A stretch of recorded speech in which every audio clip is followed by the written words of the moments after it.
Assalamualaikum warahmatullahi wabarakatuh and good morning to everyone. So kita bertemu lagi di dalam program Tuisyen Percuma SPM secara dalam talian Anjuran Majlis Datuk-Datuk Negeri Melaka dengan kerjasama Jabatan Pelajaran Negeri Melaka dan juga Pejabat Pendidikan Daerah Jasin. So I am Teacher Azia from SBPI Selanda. For today, I am going to cover guided writing part, which is under part 2 in your writing paper, and we will focus on argumentative writing. So what you will have in part 2 under guided writing question.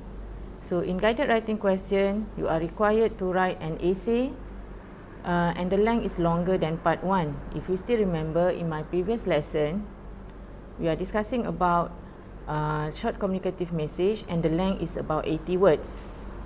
Compared to part 1, for part 2, the length that you should write is between 120 and 150 words. And it also carries 20 out of total 60 marks for writing paper, which is your paper 2. So in part 2, in guided writing, there are possibilities of coming out these 3 types of essay. So the one that we will focus today is argumentative writing. Okay, argumentative writing, you will be given a question, then you need to state your stance.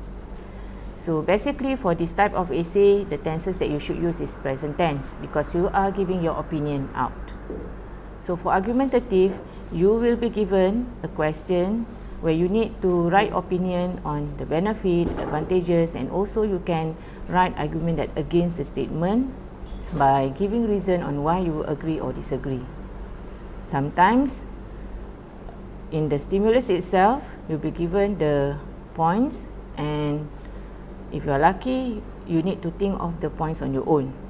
Okay, then second type of essay is the reflective essay and also a brief report.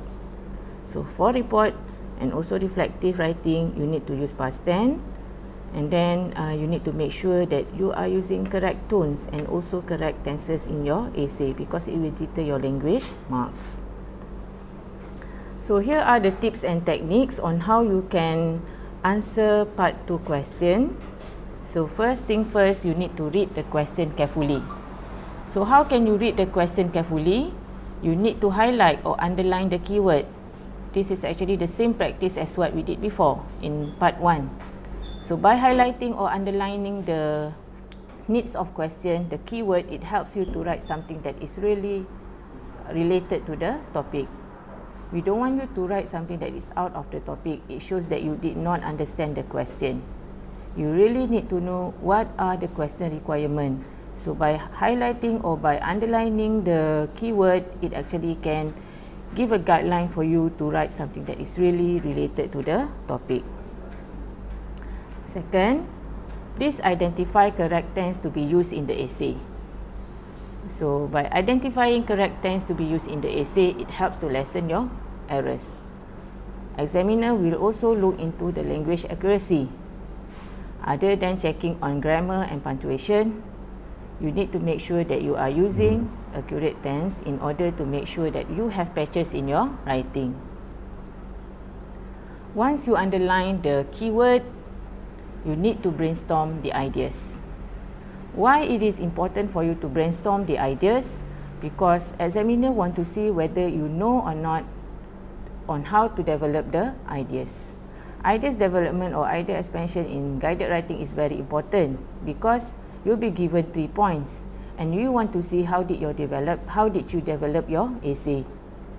So there are certain techniques that you can use in order to develop the ideas. We will discuss about that later.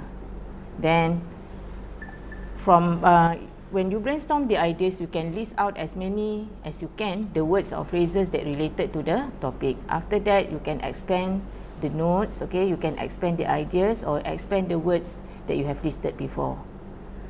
Don't forget to follow correct outline. So you need to plan your outline. So what are the outline for writing? Always start with introduction, follow with the body or content, paragraph or content, and then end your writing with a proper closure. Please make sure you didn't put everything in one paragraph. Okay, we want to see how did you manage your writing, how did you organize your writing.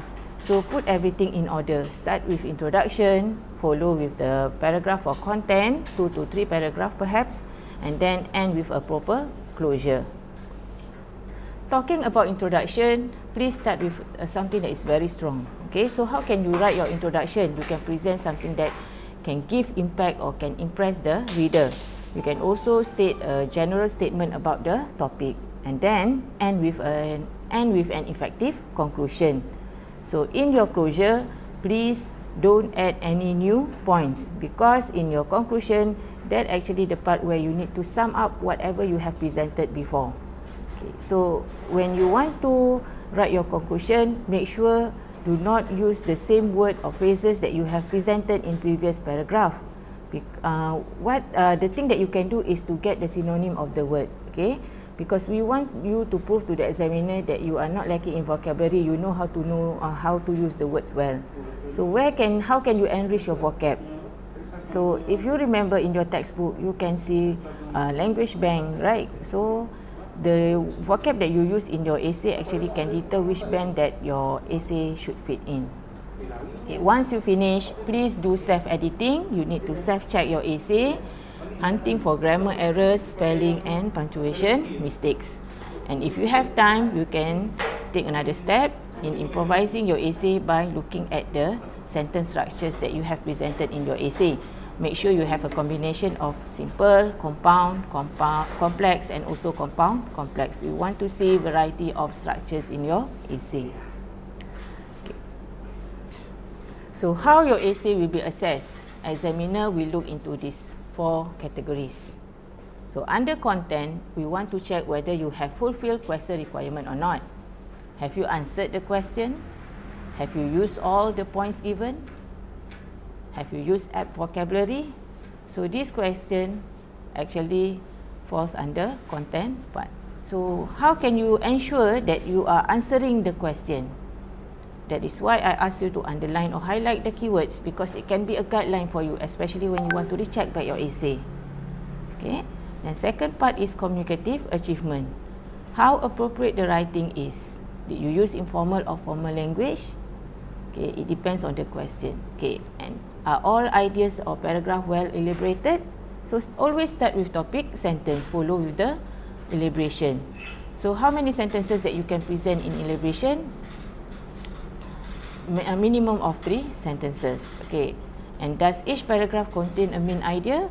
So in each paragraph, you should present your topic sentence. Where can you place your topic sentence? Always put it at the beginning of the paragraph. You can also place it at the end of the paragraph, but because we want the examiner to get the idea what are you going to write in your paragraph, that is why you need to place it in your first sentence, because it helps to give a kind of idea to the examiner, oh, this is a topic that you are going to write and explain more in this particular paragraph. When we talk about organisation, we want to see how the candidate link all the ideas. So this is the time for you to use all the sequence connectors and cohesive devices correctly. Okay, we will also look at the logical and rational of the ideas presented by the candidates, whether all the ideas that you elaborate is logic or not, rational or not, or related to the topic sentence or not. And make sure you put your points in paragraphing form, and don't forget to use linking words. Okay, last one is language accuracy. We want to see how accurate your language is. That is why you need to minimize your errors by mastering basic grammar rules, because it helps to lessen all the errors. So under language, it focuses on grammar and vocabulary. Have you checked your punctuation and spelling? Before you submit your essay, before you submit your paper, then you need to ask yourself the question of, have I checked the punctuation? Have I checked all the spelling? Have I checked all the grammar rules? If no, then you need to do your final check. Did I present variety sentence structures? Okay, you should have a combination of variety sentence structures in your essay. And did I use the tenses correctly? So all of these will be assessed under language. So basically, examiner will assess your essay based on these 4 categories: content, communicative achievement, organisation, and also language. To write your essay, to write a good essay and written essay, you need to have a plan. Always start with brainstorming, follow with selecting important ideas, and then organize, put it into paragraph. Supporting means you come up with additional sentences to support your main idea, and then the last part is go for the expanding stage. So what can you do under brainstorming stage?